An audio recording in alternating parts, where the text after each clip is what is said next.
ഒരു പ്രേക്ഷകൻ നമുക്കൊപ്പം ചേരുന്നുണ്ട് എന്നാണ്. അദ്ദേഹം കരുനാഗപ്പള്ളിയിൽ നിന്നാണ്. കൃഷ്ണകുമാർ എന്നാണ് പേര്. നമസ്കാരം, കൃഷ്ണകുമാർ എന്നല്ലേ പേര്? അതെ അതെ, നമസ്കാരം സർ. നമസ്കാരം. ഓക്കെ, കൃഷ്ണകുമാർ എന്ത് ചെയ്യുന്നു? ഞാൻ ജസ്റ്റ് വീട്ടില് ഫ്രീ ആയിട്ടിരിക്കുന്നു. റിട്ടയർഡ് ഹാൻഡ് ആണ്. എന്താണ്? റിട്ടയർഡ് ഹാൻഡ് ആണ്. റിട്ടയർഡ് ആണ്. ഓക്കെ, വിശ്രമ ജീവിതത്തിലാണ്. അപ്പൊ ഞാൻ നിങ്ങളുടെ ഇന്നലത്തേക്ക് വളരെ റിസ്ക് എടുത്ത് ഈ എടുക്കുന്ന പ്രവർത്തനങ്ങൾ വളരെ പ്രശംസനീയമാണെന്ന് പറയാൻ, ഒപ്പം ഈ ജീവജാലങ്ങളെയൊക്കെ രക്ഷിക്കുന്നതിന് റിപ്പോർട്ടർമാരൊക്കെ കാണിക്കുന്ന ആ ഒരു പ്രവൃത്തി എത്രമാത്രം പ്രശംസിച്ചാലും തീരില്ല. Thank you Krishnakumar.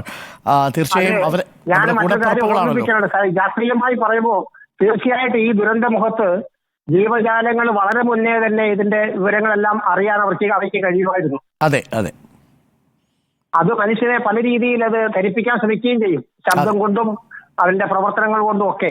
അതെ അതെ അതെ, ശരിയാണ്. ഒരുപക്ഷെ മനുഷ്യര് ഉറങ്ങുന്ന ആ സമയത്തായിട്ടായിരിക്കും അവർക്ക് മനസ്സിലാവുന്നത്. അതെ, ആനകളൊക്കെ ഇറങ്ങി പോകുന്നത് നമ്മൾ കണ്ടു. പിന്നീട് ചില വീഡിയോകളൊക്കെ അപ്പോൾ അവർക്ക് രക്ഷപ്പെടാൻ പറ്റുന്നില്ല. ഈ ദുരന്തം ഉണ്ടാവുന്നതിന് ശബ്ദത്തിലൂടെയൊക്കെ പ്രതികരിക്കാൻ അവർക്ക് വളരെ കഴിഞ്ഞിട്ടുണ്ടാവും.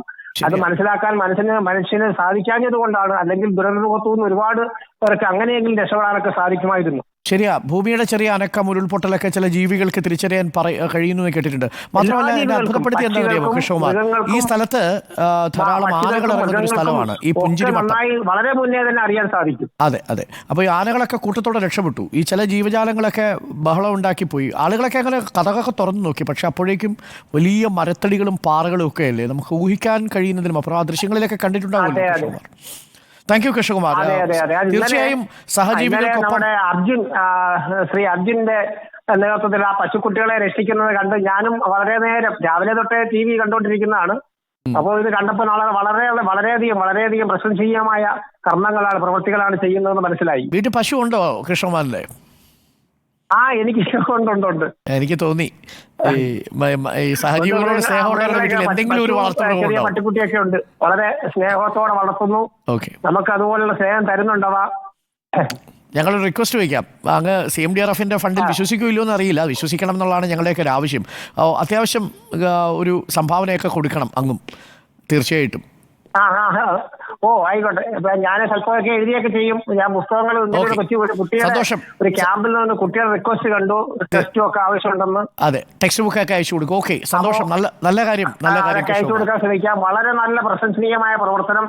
എല്ലാ പാവങ്ങളും നേരുന്നു, ആശംസകളും നേരുന്നു. പ്രത്യേകിച്ചും ശ്രീ അരുൺ സാറിനും പാർവതി എല്ലാവരും റിപ്പോർട്ടേഴ്സിനൊക്കെ വളരെ നല്ല പ്രവൃത്തിയാണ് ചെയ്യുന്നത്. ഇത് തുടർന്ന് പോകട്ടെ, വളരെ വളർച്ച ഉണ്ടാവട്ടെ എന്ന് ആശംസിക്കുന്നു. Thank you Krishnakumar. Thanks a lot. സഹജീവികളുടെ കാര്യം കൃഷ്ണകുമാർ പറഞ്ഞപ്പോഴാണ് നമ്മളുടെ റിപ്പോർട്ടർമാർ മനുഷ്യരുടെ കാര്യത്തിൽ മാത്രമല്ല മറ്റു ജീവജാലങ്ങളുടെയും ആ ദൃശ്യങ്ങളിൽ പ്രേക്ഷകർക്ക് കാണാം. ദുരന്തത്തിൽ നിന്നൊക്കെ രക്ഷപ്പെട്ട് നിൽക്കുന്ന ഇവരുടെയൊക്കെ ഉടയന്മാരുണ്ടാവില്ല, ഇവരെ താലോലിച്ച് പഠിച്ചു. ഇതാണ് അർജുൻ കല്യാണിൻ്റെ ആ റിപ്പോർട്ട് കണ്ടിട്ടാണ് കൃഷ്ണകുമാർ വല്ലാതെ വിഷമിച്ചു പോയി എന്ന് പറഞ്ഞത്. മണിക്കൂറുകളാണ് ഒരു പൈക്കുട്ടിയെ രക്ഷപ്പെടുത്താൻ വേണ്ടി നമ്മൾ നടത്തുന്ന ശ്രമം എന്നുള്ളത്. മനുഷ്യരോടും സഹജീവികളോടുമുള്ള ഒരു സ്നേഹവും ഉത്തരവാദിത്വവും എന്നുള്ളത് നമുക്ക് എത്ര പറഞ്ഞാലും മതിയാവില്ല. അർജുൻ കല്യാണിൻ്റെ റിപ്പോർട്ട് യഥാർത്ഥത്തിൽ കരളിൽ തൊടുന്ന റിപ്പോർട്ടായിരുന്നു. നമ്മുടെ എല്ലാ റിപ്പോർട്ടർമാരുടെയും അവരുടെ കണ്ണുകൾ പോകുന്നത് വളരെ പരിചയസമ്പന്ന റിപ്പോർട്ടർമാരാണ് റിപ്പോർട്ടറിനുള്ളത്. അവർ അവിടെ നിന്ന് അവരുടെ ഭാഗത്ത് നിന്ന് അങ്ങനെ കാര്യമായ വീഴ്ചകളൊന്നും ഇല്ല. വാക്കുകളൊക്കെ അങ്ങോട്ടും ഇങ്ങോട്ടും ഒക്കെ പിഴച്ചു പോകും. മനുഷ്യരല്ലേ, ഇങ്ങനെ പറഞ്ഞുകൊണ്ടിരിക്കുകയല്ലേ തുടർച്ചയായിട്ട്. Thank you Krishnakumar. കൃഷ്ണകുമാറിനെ പോലെ ഒരുപാട് പ്രേക്ഷകർ നമ്മളെ വിളിക്കുകയും അറിയിക്കുകയും ചെയ്യുന്നുണ്ട്. തീർച്ചയായിട്ടും ഇത് നമ്മളുടെ ഒരു PR വർക്കായിട്ട് മാറ്റാൻ നമ്മൾ ഉദ്ദേശിക്കുന്നില്ല. എങ്കിൽ പോലും നിങ്ങൾ അറിയേണ്ട ഒരു കാര്യമുണ്ട്. നമ്മൾ ഈ ഫീൽഡിൽ നിന്ന് റിപ്പോർട്ട് ചെയ്യുന്ന സമയത്ത് തുടക്കത്തിലൊക്കെ ചില വിമർശനങ്ങളൊക്കെ ഉയർന്നിരുന്നു. പക്ഷേ ഇപ്പോൾ ആ വിമർശനം ഉന്നയിച്ചവർ പോലും നമ്മളുടെ ആ സതുദ്ദേശം മനസ്സിലാക്കിയെന്നാണ് കരുതുന്നത്. നമുക്കൊരു ഗൂഢതന്ത്രവും ഇല്ല കേട്ടോ, ഗൂഢലക്ഷ്യവും ഇല്ല. അത് പ്രേക്ഷകർ മനസ്സിലാക്കിയിട്ടുണ്ട് എന്ന് കരുതുന്നു.